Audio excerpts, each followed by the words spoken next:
Hello everyone, हमारे YouTube channel current affairs connect पर आप सबका स्वागत है। आज की क्लास में हम 11 और 12 अप्रैल का करंट अफेयर डिस्कस करेंगे। तो चलिए शुरू करते हैं आज की क्लास। तो सबसे पहले देखते हैं आज की क्लास में हम कौन कौन से टॉपिक डिस्कस करने वाले हैं। पहला टॉपिक है प्रधानमंत्री पोषण शक्ति निर्माण योजना के तहत सामग्री लागत में वृद्धि। दूसरा है भारत और जापान के बीच पर्यटन सहयोग पर संयुक्त कार्य समूह की चौथी बैठक। अगला है आईआईएम अहमदाबाद दुबई में कैंपस खोलने वाला भारत का पहला सार्वजनिक वित्त पोषित बी स्कूल। चौथा है राजेश उन्नी राष्ट्रीय समुद्री वरुण पुरस्कार से सम्मानित। पांचवा है नोवा वैश्विक प्रौद्योगिकी शिखर सम्मेलन। छठा है आसियान भारत वस्तु व्यापार समझौते पर संयुक्त समिति की 8वीं बैठक। सातवां है डीआरडीओ द्वारा सुखोई 30 MKI विमान से लंबी दूरी के ग्लाइड में गौरव का सफल परीक्षण। आठवां है थीम म्यूजिक प्रतियोगिता क्रिएट इन इंडिया चैलेंज के विजेताओं की घोषणा। नेक्स्ट है केंद्रीय सूचना एवं प्रसारण मंत्रालय तथा महाराष्ट्र सरकार के मध्य मुंबई में भारतीय रचनात्मक प्रौद्योगिकी संस्थान IICT की स्थापना के लिए समझौता ज्ञापन पर हस्ताक्षर। 10वां है नीति आयोग द्वारा ऑटोमोटिव उद्योग वैश्विक मूल्य श्रृंखलाओं में भारत की भागीदारी को सशक्त बनाना शीर्षक से रिपोर्ट जारी। 11वां है राष्ट्रपति मुर्मू को स्लोवाकिया की यात्रा के दौरान नित्रा स्थित कॉन्स्टेंटाइन द फिलोसोफर यूनिवर्सिटी द्वारा मानद डॉक्टरेट की उपाधि। अगला है मॉरिशस अंतर्राष्ट्रीय सौर गठबंधन के कंट्री पार्टनरशिप फ्रेमवर्क पर हस्ताक्षर करने वाला पहला अफ्रीकी देश बना। 13वां है अंतर्राष्ट्रीय निशानेबाजी खेल महासंघ ISSF विश्व कप 2025। 14वां है लॉस एंजिल्स 2028 ओलंपिक खेलों में क्रिकेट शामिल। 15वां है Virat Kohli Indian Premier League में 1000 चौके लगाने वाले पहले खिलाड़ी बने। अंतिम है भारत और इटली के बीच विज्ञान तकनीक और शोध क्षेत्र में समझौता। तो चलिए शुरू करते हैं पहला टॉपिक। प्रधानमंत्री पोषण शक्ति निर्माण PM पोषण योजना के तहत सामग्री लागत में वृद्धि की गई है। तो ये श्रम ब्यूरो द्वारा उपलब्ध कराए गए मुद्रास्फीति सूचकांक के आधार पर यह वृद्धि हुई है और भारत सरकार के शिक्षा मंत्रालय द्वारा सामग्री लागत में 9.50% की वृद्धि की गई है। ठीक है, आगे है वित्त वर्ष 2025-26 के लिए केंद्र सरकार पर 954 करोड़ रुपए का ये अतिरिक्त बर्डन, फाइनेंशियल बर्डन इस पे पड़ेगा।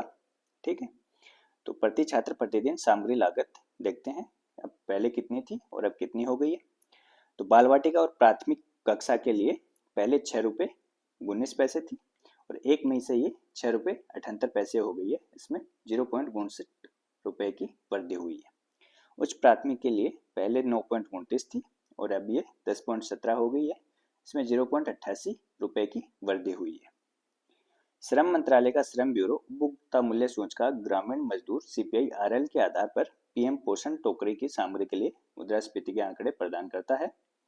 CPI-RL का निर्माण श्रम ब्यूरो चंडीगढ़ द्वारा देश के 20 राज्यों में फैले 600 गांव से एकत्र मासिक नमूनों के आधार पर किया जाता है। ठीक है, आगे देखते हैं PM पोषण योजना क्या है। तो केंद्र सरकार द्वारा वर्ष 2021-22 से 25-26 तक के लिए स्वीकृत की गई थी। इसका नोडल मंत्रालय भारत सरकार का शिक्षा मंत्रालय है। ये केंद्र प्रायोजित योजना है और इसका उद्देश्य छात्रों को पोषण सहायता प्रदान करना और स्कूल में उपस्थिति बढ़ाना है। इसके तहत 10.36 लाख सरकारी और सरकारी सहायता प्राप्त स्कूलों में बाल वाटिका और कक्षा 1 से 8 में पढ़ने वाले 11.20 करोड़ छात्रों को सभी स्कूली दिनों में एक बार गर्म पका हुआ भोजन उपलब्ध करवाना है। ठीक है, तो इसके अंतर्गत प्रति बच्चा प्रतिदिन पोषण मानदंड तय किए गए हैं सरकार के द्वारा। तो देखते हैं कितने कितने हैं। तो बाल वाटिका और जो प्राथमिक कक्षा तक के विद्यार्थी हैं उनके लिए 450 कैलोरी और 12 ग्राम प्रोटीन। ठीक है, और जो उच्च प्राथमिक कक्षा के विद्यार्थी हैं उनके लिए 700 कैलोरी और 20 ग्राम प्रोटीन, ये मापदंड निर्धारित किए गए हैं। इसके लिए खाद्यान्न और परिवहन की जो संपूर्ण लागत है वो भारत सरकार द्वारा PM पोषण योजना के अंतर्गत वहन की जाती है। अगला टॉपिक है भारत और जापान के बीच पर्यटन सहयोग पर संयुक्त कार्य समूह की चौथी बैठक। तो ये कहाँ पर हुई है? तो ये 8 अप्रैल को नई दिल्ली में इसका आयोजन किया गया है। इसकी सह अध्यक्षता भारत सरकार के पर्यटन मंत्रालय के महानिदेशक मुग्धा सिन्हा और जापान पर्यटन एजेंसी के आयुक्त हरेकावा नाओया द्वारा की गई। ठीक है, अगला है IIM अहमदाबाद दुबई में कैंपस खोलने वाला भारत का पहला सार्वजनिक वित्त पोषित बी स्कूल। ठीक है, ये पहला बिजनेस स्कूल है गवर्नमेंट इसकी घोषणा दुबई के क्राउन प्रिंस और संयुक्त अरब अमीरात के उप प्रधानमंत्री और रक्षा मंत्री शेख हमदान बिन मोहम्मद बिन राशिद अल मखदूम की भारत यात्रा 8 से 9 अप्रैल को वे भारत की यात्रा पर आए थे, तो उसके दौरान इसकी घोषणा हुई है। और इसके अलावा भारतीय विदेश व्यापार संस्थान ये है, तो ये भी एक्सपो सिटी दुबई के इंडिया पेविलियन में अपना पहला विदेशी परिसर स्थापित करेगा, भारतीय विदेश व्यापार संस्थान। ठीक है। और इसके अलावा भारतीय प्रौद्योगिकी संस्थान IIT दिल्ली है, इसका पहले से एक कैंपस अबू धाबी UAE में ऑलरेडी स्थापित है। आगे देखते हैं, शेख हमदान बिन मोहम्मद बिन राशिद अल मखदूम की यात्रा के दौरान भारत और दुबई के बीच हस्ताक्षरित अन्य समझौते। ठीक है, और कौन कौन से समझौते हुए हैं, तो कोची केरल और वडियार गुजरात में जहाज मरम्मत सुविधा स्थापित करने के लिए कोचिन शिपयार्ड लिमिटेड और ड्राई डॉक्स वर्ल्ड के बीच में समझौता, और दुबई में एक 100 बिस्तरों वाले भारत UAE मैत्री अस्पताल की स्थापना के लिए समझौता, और दुबई चैम्बर ऑफ कॉमर्स क्षेत्र में भारतीय निवेश को सुविधाजनक बनाने के लिए भारत में कार्यालय खोलेगा। ठीक है, तो भारत के इन्वेस्टर हैं वो दुबई में इन्वेस्ट करना चाहें तो उनको फैसिलिटी अवेलेबल करवाने के लिए एक कार्यालय भारत में खोला जाएगा। आगे है, राजेश उन्नी राष्ट्रीय समुद्री वरुण पुरस्कार से सम्मानित। तो ये समुद्री वरुण पुरस्कार है, ये समुद्री क्षेत्र में भारत का सर्वोच्च व्यक्तिगत सम्मान है। और जो राजेश उन्नी है वो अग्रणी जहाज प्रबंधक सिनर्जी मरीन ग्रुप के संस्थापक हैं। इनको 5 अप्रैल 2025 को आयोजित 62वें राष्ट्रीय समुद्री दिवस 62वें नेशनल मैरीटाइम डे समारोह के दौरान ये पुरस्कार प्रदान किया गया। ये पुरस्कार शिपिंग महानिदेशक DGS द्वारा दिया जाने वाला राष्ट्रीय समुद्री वरुण पुरस्कार है एवं सतत और असाधारण योगदानों को मान्यता देता है जिन्होंने देश के समुद्री परिदृश्य को महत्वपूर्ण रूप से आकार दिया है, जो इम्पोर्टेंट रोल प्ले करते हैं उनको ये पुरस्कार दिया जाता है। अगला है नोवा वैश्विक प्रौद्योगिकी शिखर सम्मेलन। तो ये क्या है, ये भू प्रौद्योगिकी पर भारत का प्रमुख सम्मेलन है। इसका आयोजन कहाँ हुआ है, तो ये 10 से 12 अप्रैल तक इसका आयोजन नई दिल्ली में किया गया है। ठीक है, और आयोजन किसने किया, तो भारत सरकार का विदेश मंत्रालय और कार्नेगी इंडिया द्वारा इसका आयोजन किया गया है और इसकी थीम संभावना रखी गई है। ठीक है, अगला टॉपिक है आसियान भारत वस्तु व्यापार समझौते पर संयुक्त समिति की 8वीं बैठक। तो ये कहाँ हुई है, तो ये 7 से 11 अप्रैल तक वाणिज्य भवन नई दिल्ली में हाइब्रिड मोड में इसका आयोजन हुआ है। आसियान भारत वस्तु व्यापार समझौते की समीक्षा के लिए इसका आयोजन किया गया था। इसकी सह अध्यक्षता भारत के वाणिज्य एवं उद्योग मंत्रालय के वाणिज्य विभाग के अतिरिक्त सचिव राजेश अग्रवाल और उपाध्यक्ष मलेशिया के निवेश व्यापार और उद्योग मंत्रालय के वरिष्ठ निदेशक डॉक्टर सुकुमारी S षणमुगम द्वारा की गई। ठीक है, और इसकी जो अगली बैठक है 9वीं बैठक है वो जून 2025 में मलेशिया के कुआलालंपुर में आयोजित की जाएगी। आसियान भारत के लिए एक महत्वपूर्ण व्यापार साझेदार बना हुआ है जो भारत के वैश्विक व्यापार का लगभग 11% हिस्सा है। आसियान के साथ जो फॉरेन ट्रेड है इंडिया का वो 11% आसियान देशों के साथ होता है। वित्त वर्ष 2023-24 में भारत और आसियान के बीच द्विपक्षीय व्यापार 121 बिलियन अमेरिकी डॉलर तक पहुंच गया। 23-24 में 121 बिलियन अमेरिकी डॉलर तक दोनों के बीच में व्यापार हुआ है। अब देखते हैं दक्षिण पूर्व एशिया राष्ट्र संघ आसियान क्या है, तो ये एक अंतर सरकारी समूह है। ठीक है, इंटर गवर्नमेंटल ऑर्गेनाइजेशन है। ठीक है, इसका उद्देश्य अपने सदस्यों और एशिया के अन्य देशों के बीच राजनीतिक और आर्थिक सहयोग तथा क्षेत्रीय स्थिरता को बढ़ावा देना है। इसकी स्थापना 1967 में बैंकॉक में 5 सदस्यों में इंडोनेशिया, मलेशिया, फिलीपींस, सिंगापुर और थाईलैंड द्वारा आसियान घोषणा पत्र, जिसको बैंकॉक घोषणा पत्र भी कहते हैं, उस पर हस्ताक्षर के साथ हुई थी। वर्तमान में इसके 10 सदस्य हैं। इसका मुख्यालय जकार्ता इंडोनेशिया में है। तो इसके 10 सदस्य कौन कौन है देखते हैं। पहला है लाओस, दूसरा म्यांमार, तीसरा वियतनाम, चौथा थाईलैंड, पांचवा फिलीपींस, छठा कंबोडिया, सातवां मलेशिया, आठवां ब्रुनेई दारुसलाम, 9वां सिंगापुर और 10वां इंडोनेशिया। तो ये 10 अब इसके वर्तमान में मेंबर हैं। अगला है DRDO द्वारा सुखोई 30 MKI विमान से लंबी दूरी के ग्लाइड बम गौरव का सफल परीक्षण। ठीक है, तो ये 8 से 10 अप्रैल को इसका सफल परीक्षण DRDO द्वारा किया गया सुखोई 30 MKI विमान से। ठीक है, तो गौरव एक सटीक निर्देशित लंबी दूरी का ग्लाइड बम है, जिसे दुश्मन की हवाई रक्षा सीमा से बाहर जमीन पर स्थित लक्ष्यों पर हमला करने के लिए विकसित किया गया है। ठीक है, एक गाइडेड बम है जिसको तो दुश्मन के जो हवाई रक्षा सीमा है, ठीक है, एयर स्पेस है, उसमें प्रवेश किए बिना विमान से गिरा दिया जाता है और फिर ये बम उड़ते हुए जो इसका लक्ष्य होता है उस पर जाकर के हमला करता है। तो एक गाइडेड ग्लाइड बम है। ठीक है, इसका वजन 1000 किलो होता है, 1000 किलो इसका वजन है गौरव का, और इसकी रेंज 30 किलोमीटर से 150 किलोमीटर तक इसकी रेंज है। अभी जो इसका जो परीक्षण किया गया है उसमें 100 किलोमीटर की रेंज को इसने अचीव कर लिया है।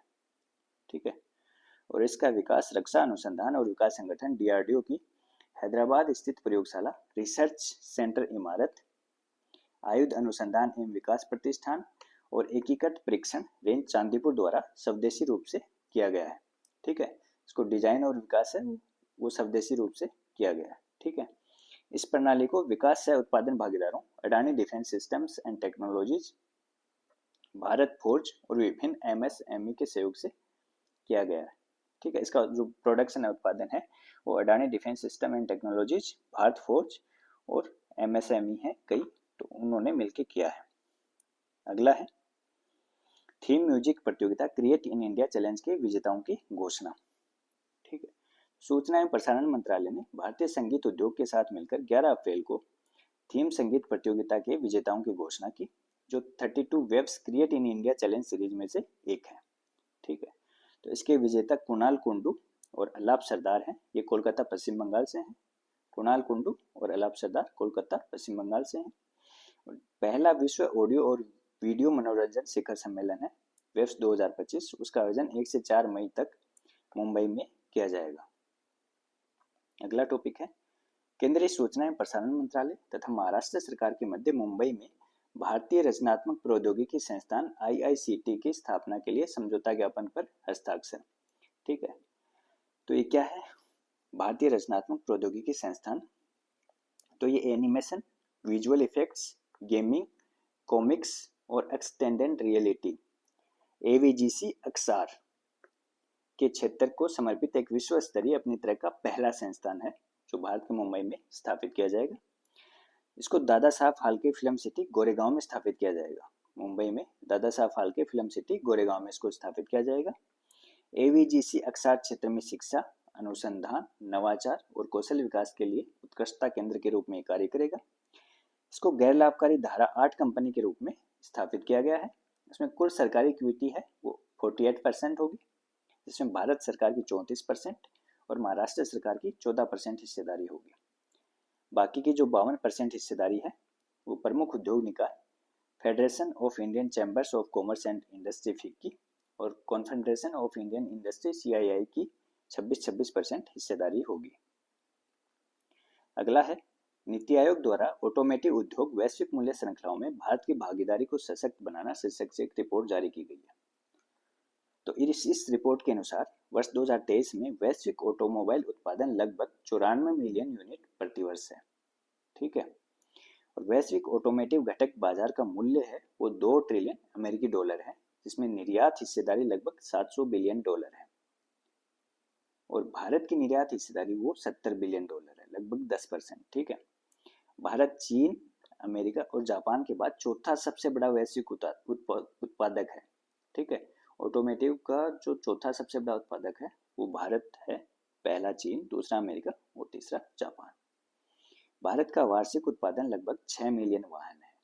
6 मिलियन वाहन प्रतिवर्ष भारत में बनाए जाते हैं। अगला है राष्ट्रपति मुर्मू को स्लोवाकिया की यात्रा के दौरान नित्रा स्थित कॉन्स्टेंटाइन द फिलोसोफर यूनिवर्सिटी द्वारा मानद डॉक्टरेट की उपाधि दी गई है। तो लोक सेवा और शासन में उनके विशिष्ट कैरियर, सामाजिक न्याय और समावेशन की वकालत और शिक्षा, महिलाओं के सशक्तिकरण और सांस्कृतिक और भाषाई विविधता के संरक्षण और संवर्धन में योगदान के लिए उनको यह मानद उपाधि दी गई है। कॉन्स्टेंटाइन द फिलोसोफर यूनिवर्सिटी नित्रा प्रमुख स्लोवाकियाई विश्वविद्यालयों में से एक है। ये स्लोवाक इतिहास के सबसे महत्वपूर्ण व्यक्तित्वों में से एक दार्शनिक सेंट कॉन्स्टेंटाइन सिरिल के नाम पर इसकी स्थापना की गई है।